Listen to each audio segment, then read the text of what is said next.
So, welcome everyone, one and all, so much. Welcome, welcome, welcome. Come here and be part of this community. You know, every element in our gathering has a purpose. And the purpose of the welcome, when someone stands up and says something at the beginning, is to set the tone, to set the consciousness, the intention, and to communicate who we are, what our identity is, because there's new people every week. And we come every week, and unity is so ephemeral, it's so hard to solidify and to identify and to explain. But every week, it's the opportunity to set at the beginning of the service our course, not just in this gathering, but in our lives, in our spiritual unfoldment.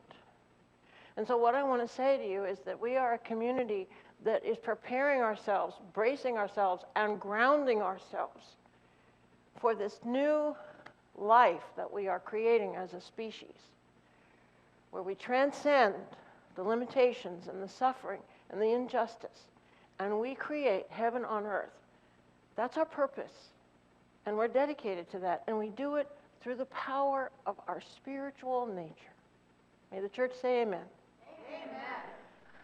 This topic, Jediism, has spurred a lot of interest from many places across the internet, and it's been exciting to try to harness this material to something utterable, something. So, what would you say? I want to ask you this. What does it mean to say, "The Force be with you"?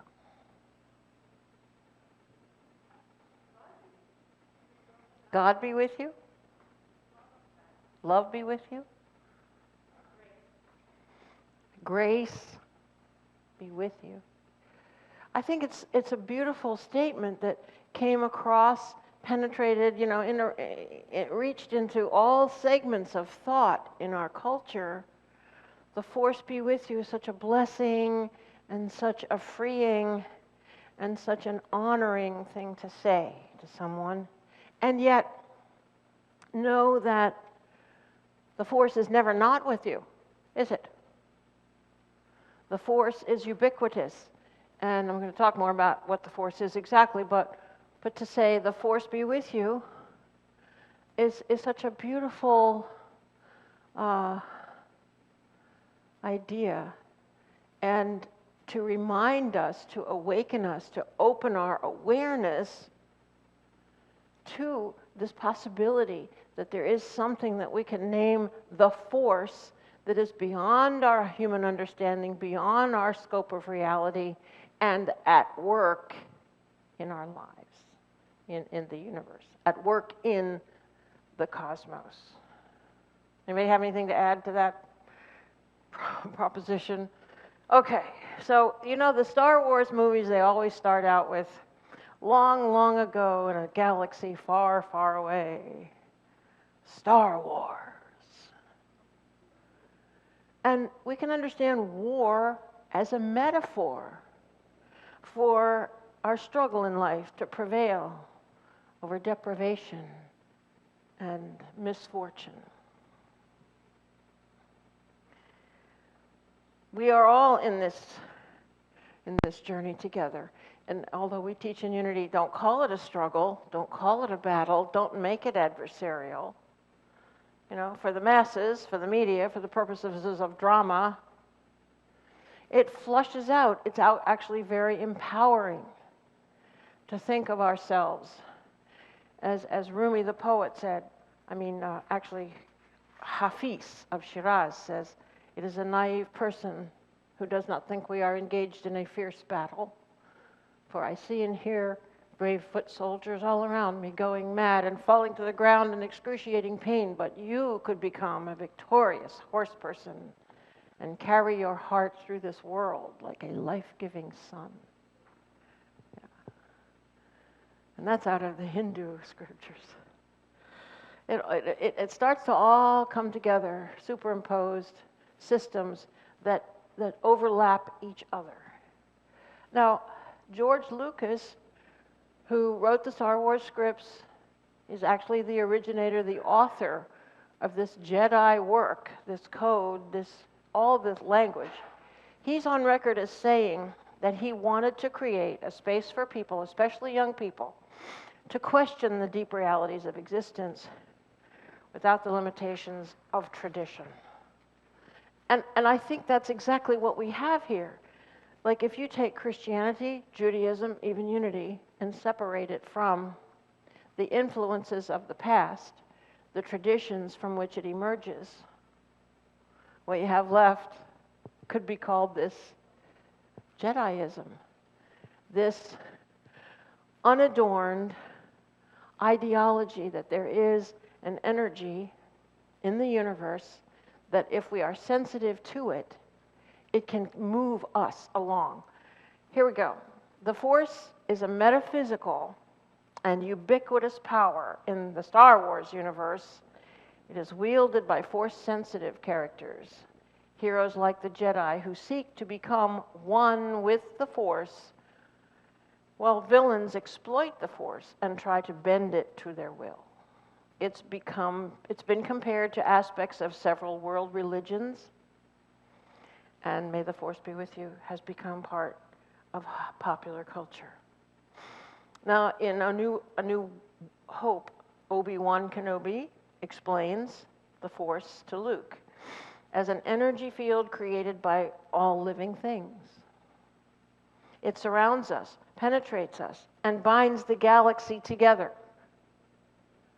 Are we familiar with these ideas? This is what we teach in Unity.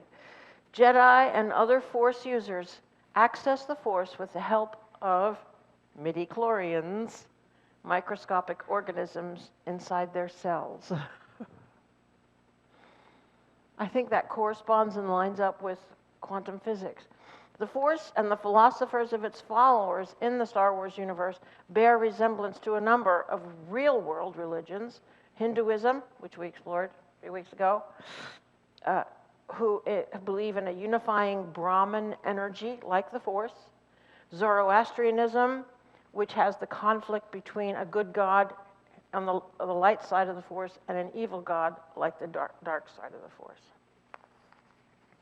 So here's the nitty-gritty of where we depart, where we may converge, where we may depart, where there is controversy. You know, we say in Unity, we don't believe in evil. We don't believe in hell. We don't believe in sin. We don't believe that there is any power in negativity. That's not Jediism. That's not found there. It's a divergence. And that's because you could say that there's a dualism in most teachings. And the reason that the dualism is there is because it's being looked at from the third and fourth dimensions of reality, the earth plane, where we see polar opposites and we don't understand that they're on the same pole. We see, somebody said to me, yeah, like hot and cold is just part of temperature. And isn't it interesting that our very first story in the Hebrew Bible is the story of accepting the knowledge of good and evil? When Adam and Eve ate of the fruit of the tree of the knowledge of good and evil, then they became mortal. Then they started a journey of redemption. And in Unity, we are teaching people to live in that redeemed state that does not perceive polar opposites, but perceives oneness. That does not acknowledge evil as evil, but simply as the absence of knowledge of good. And you could say that that is a perspective, what we might call the fifth dimension, or simply higher consciousness. And that's our whole purpose in studying these teachings and in cultivating our spirituality, is to arrive at a state of perception where we do not call things evil or good, but we are one with what they're calling the Force. We are one with the all. I think this is really, really deep stuff. So I learned that the ultimate evil entity in Star Wars is not Darth Vader, but, Palatine. And Palatine is a dark lord who is a master of the Force and uses it for evil. Uses it for selfishness and domination. Now, okay, that's very appealing to the dramatic appetites of our culture for cinema, and drama. But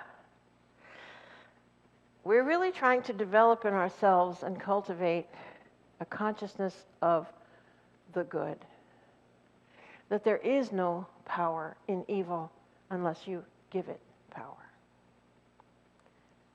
Very, very profound insight and discipline to accept, to train ourselves to think that way. You know, unity is actually, when people say, oh, it's a cult, you know, they want everything. The cults want all your money and all your time and all your life. But if you are on a path of spiritual awakening, it does require every thought of your being. And that's what we want. We want to call forth your commitment to being totally aware of good. Only good. So that's a little bit different from Jediism and the Star Wars, the whole Star Wars phenomenon, the lore of it. But in practice, it doesn't seem to be. I want you to look at the program folder, the front of your program folder. Who is that? How many of you love Yoda? I love Yoda. Why do we love Yoda so much? He's so wise. He is, and Yoda is, I think, is an archetype of that the druid embodies, a person who's a being. It's not even a human, a being who is completely in touch with, attuned to all living things, attuned to the Force, attuned to the power and master of the power that can be gained by being in oneness with the Force. I keep hearing in the background of what I'm saying now, and that's why we call it unity. And that's why it's unity. That's why this movement is called unity. Because we are seeking oneness. We are seeking to perceive only good. We are seeking to live and feel at one with the divine spirit that permeates and moves through us and through all that is, which is the same as the Force. So in a way, I think Jediism, the Jedi phenomenon, the use of the idea of the Force fits right in with our journey. We could all call ourselves Jedaists. We could all claim to be Jedi, in my opinion. Strictly speaking, a Jedi, when I asked the internet, what is a Jedi? They are leaders. Do you feel yourself to be a leader? We are all called to lead these days. A leader and a peacekeeper in the Star Wars universe. Jedi is a powerful Force wielder and guardian of peace and order and defend and protect all sentient life. Never attack. That's the same as what we try to cultivate. We do cultivate. There is no try. There is do or do not. That's what Yoda says. But we capture that being non-adversarial, to be in surrender, to be in non-judgment, to be in what was that word I had last week? Was it?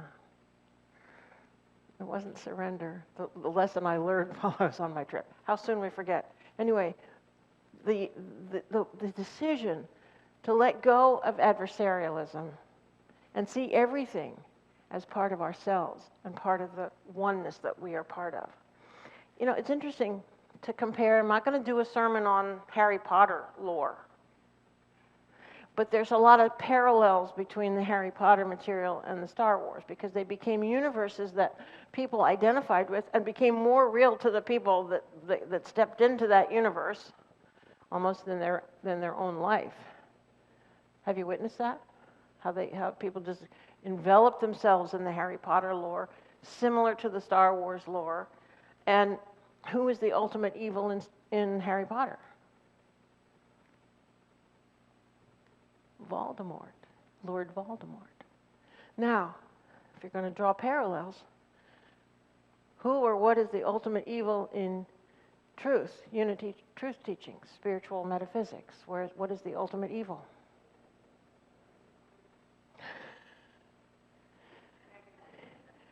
It's ignorance.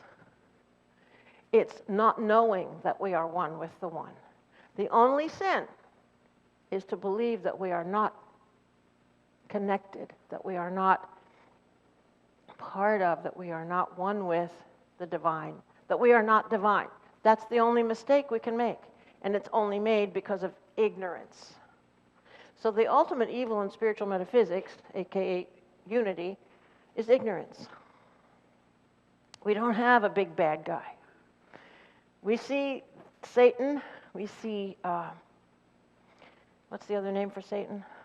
Lucifer, as metaphor projections of our own ego, of our own unredeemed identity that is seeking to serve itself apart from the divine. That's all it is. And it's really the same in these teachings, in Yoda, in Jediism, and in Harry Potter, that these ultimate evil characters are only symbolic of the projection of ourselves as an image that is unredeemed, that is selfish, that is ignorant, that is in darkness. It's the light. And then we have that in Jediism, that you don't go to the dark side. You can use the Force to go to the dark side, but the Jedi uses the Force to proceed to the light side, to have the virtue of the Jedi Knight. Now, here is the code. The code, I think, is very special. The Jedi Code. There is no emotion. There is peace. So the teachings of Jedi are to detach from your feelings and your emotions and your turbulent reactions and have peace. The second one is, there is no ignorance. There is knowledge. Yes, just talked about that. Yes, we want to emerge out of ignorance and into illumination, into intuition, into awakening and awareness and enlightenment. The third one is, there is no passion, there is serenity. I think it's very interesting that I think this is like a male creation that comes out of the masculine archetype, that men don't trust emotion and passion, and they feel the masculine archetype tends to be divested of emotion and passion and more attached to and identified with intellectual ideas. So there is no passion, there is serenity, there is no chaos, there is harmony. This is the purpose of the Jedi, to generate this, to use the Force to create peace, to have knowledge, to have serenity and harmony. But here's the clincher. There is no death. There is the Force. Well, that right there pulls us back together into a complete agreement of understanding. Because it's so beautifully woven throughout all the Star Wars movies. And by the way, I haven't seen them all. I tried to read them all, and that's why I say it's very difficult to rein in all the Star Wars lore. There's lots of books about it. There's lots of characters. They represent different archetypes. There's lots of comic art. It's a whole industry. But when they get around to saying that there is no death, that's one of the main themes of Unity, and that's one of Charles Fillmore's, who was our co-founder, one of his main commitments to teaching was to liberate ourselves from believing in death, that life is eternal, that there is a continuous unfoldment of all energies, all realities in this cosmos, in this allness, on all levels. And to say there is no death, there is the force. Then that brings the force into understanding that of the divine. There is the force, eternal, transcendent, metaphysical, beyond the physical, mystical. So to make this available to us, to be able to say to one another, the force be with you. I think it liberates us from past traditions being tied to language that is of the doctrine and dogma of the past, Christianity, Judaism, monotheism, and simply purely aware of the divine, of the mystical, of the unseen, the force. What a blessing that is. And that's why I wanted to do a sermon on this, because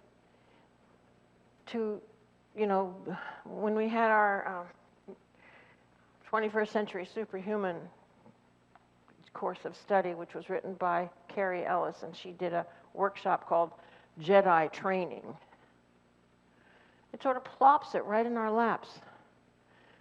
That's who we can be too. We can be Jedi. We can embrace the ideas about the Force and the commitments of Jedi training. The oath of Luke Skywalker is recorded. He says, "I do swear on my honor and on the faith of the Brotherhood of Knights to use the Force only for good, denying, turning always from the dark side, to dedicate my life to the cause of freedom, to dedicate my life to the cause of freedom and justice. If I should fail of this vow, my life shall be forfeit in this embodiment." So that's what the Jedi are committed to. Justice, peace, fairness. Yeah. And now let me ask you, is there a Christ figure in the Star Wars lore? I don't see that there is. I don't see that there is a character who transcends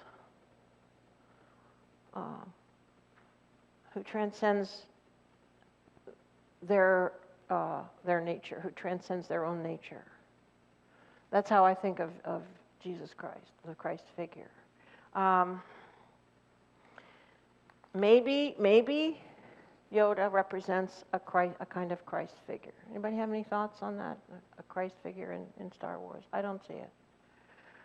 But that's fine. That's okay. Is there an ultimate evil in spiritual metaphysics, like there's an ultimate evil in Star Wars, Palpatine? And can spirit or the power of the divine be used for evil? There's another divergence. I found an article in the book called Star Wars, where a person said, "I think it's impossible for the Force to be used for evil." I think that was a Unity student who said that. Because what we teach is that once you start using spiritual power for selfish, self-centered, low consciousness purposes, the power goes away. It's not there.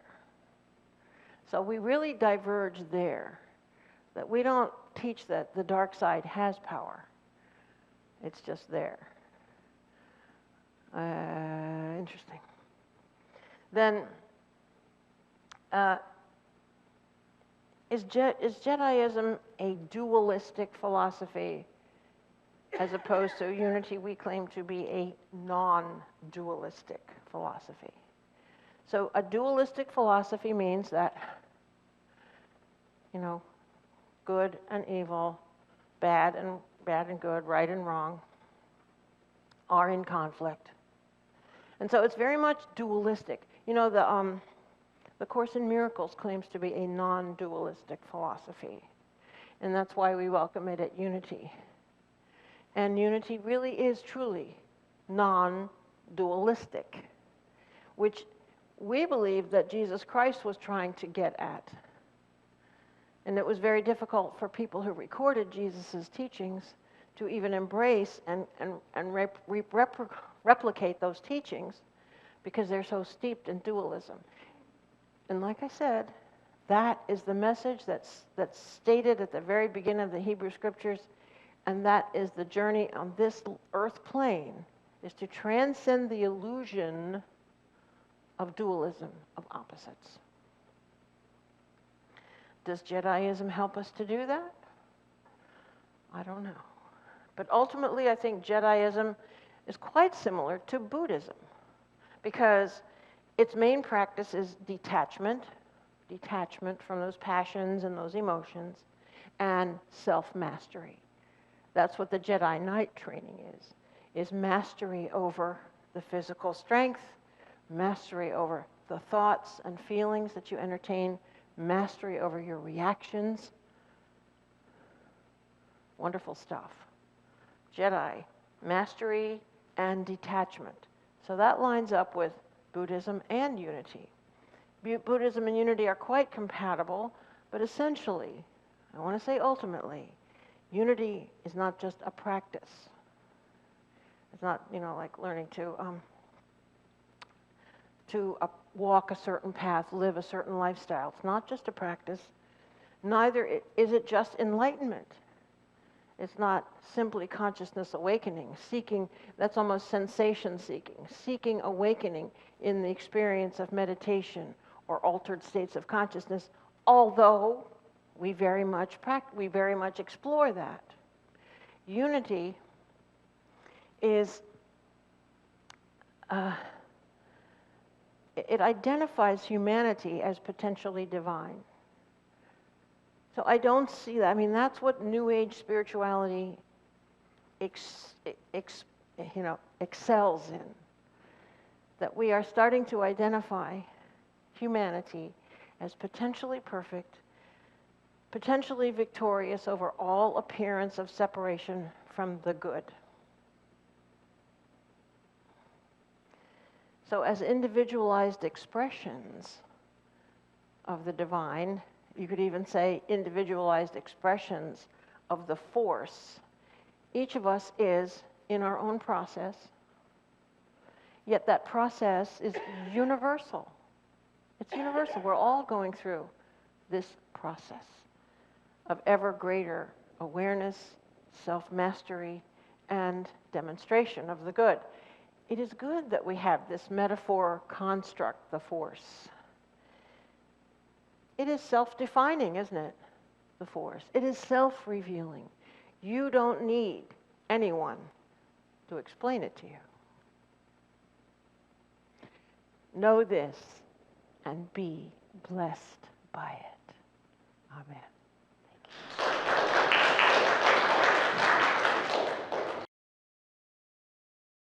Our time of meditation today begins with our statement for meditation, which is found in your program folder. I am one with the energy of creation, the multiverse, the cosmos, love. So I would like us to vocalize heartily. Let our vocal cords vibrate with the truth of this claim. I am one with the energy of creation, the multiverse, the cosmos, love. Together? I am one with the energy of creation, the multiverse, the cosmos, love.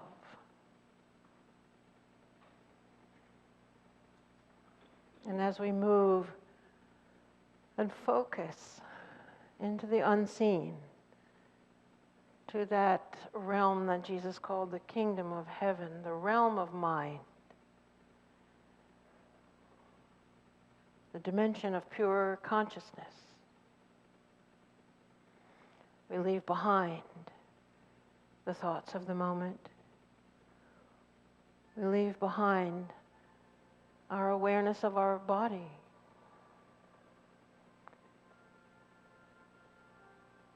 We do bring our hearts,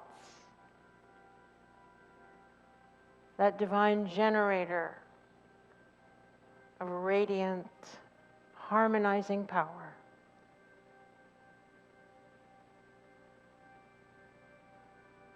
To realize that we are one. We are one with love and all that that means. At every level of our being. Harmonizing, unifying, healing, transforming and uplifting our energies, our vibrations,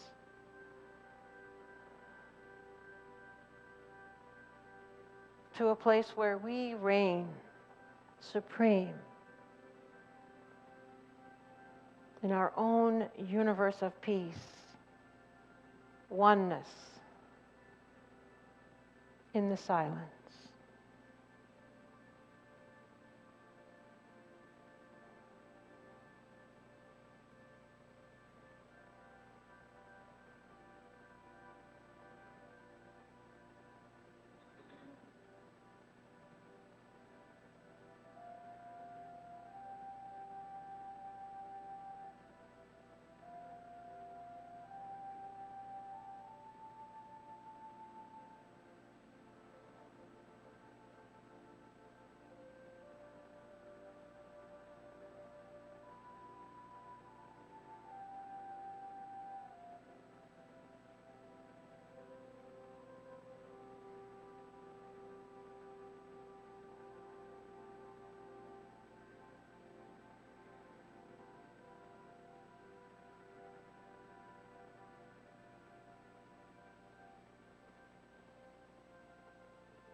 We give thanks for the fullness of realization. We give thanks for this reality in which we live and move and have our being. These mysteries we behold. Amen.